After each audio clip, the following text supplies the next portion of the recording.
গাজীপুর থেকে শুরু হলো অপারেশন ডেভিল হান্ট। নগরী জুড়ে রাতভর অভিযান চালায় যৌথ বাহিনী। সড়কে বসায় তল্লাশি চৌকি। বৈষম্য বিরোধী ছাত্রদের উপর হামলাকারীদের ধরতে নগরীর এলাকায় এলাকায় চিরুনি অভিযান চালায় আইন শৃঙ্খলা রক্ষাকারী বাহিনী।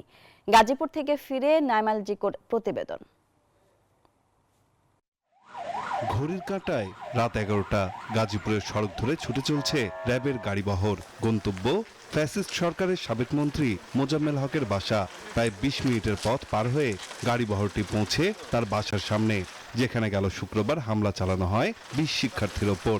সেখানেই অবস্থান নেয় বাহিনীটি। দেশে চলমান রাজনৈতিক অস্থিরতার মধ্যেই গেল শুক্রবার রাতে হামলা চালানো হয় 20 শিক্ষার্থীর ওপর। ছুরি চাপাতি দিয়ে রক্তাক্ত করা হয় তাদের। আর এমন অস্থিরতা ও অস্থিতিশীল পরিস্থিতি নিয়ন্ত্রণে অপারেশন ডেভিল হান্ট নামে অভিযান শুরুর সিদ্ধান্ত নেয় সরকার, যা শুরু হয় গাজীপুর থেকেই। বাছাই করা আলু আর স্পাইসি সিজনিং এ প্রাণ পোটাটা চিপস নাকি বিস্কিট খেয়ে বোঝে নাও। পরিস্থিতি নিয়ন্ত্রণে এবং শিক্ষার্থীদের ওপর হামলাকারীদের ধরতে গাজীপুরের বিভিন্ন এলাকায় অভিযান চালায় যৌথ বাহিনী। রাস্তায় বসায় চেকপোস্ট। বাস, ট্রাক, কাভার্ড ভ্যান, প্রাইভেট কারে চালানো হয় তল্লাশি। বাদ যায়নি অটোরিকশাও।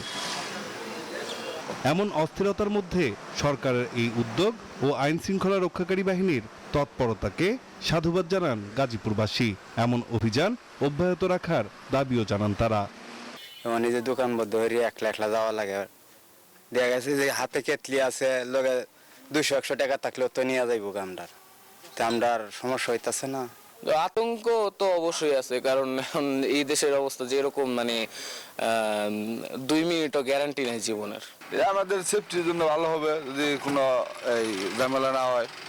শিক্ষার্থীদের দেয়া 24 ঘন্টার আলটিমেটামে এরই মধ্যে যৌথ বাহিনী অভিযান চালিয়ে হামলার ঘটনায় 16 জনকে গ্রেপ্তার করেছে।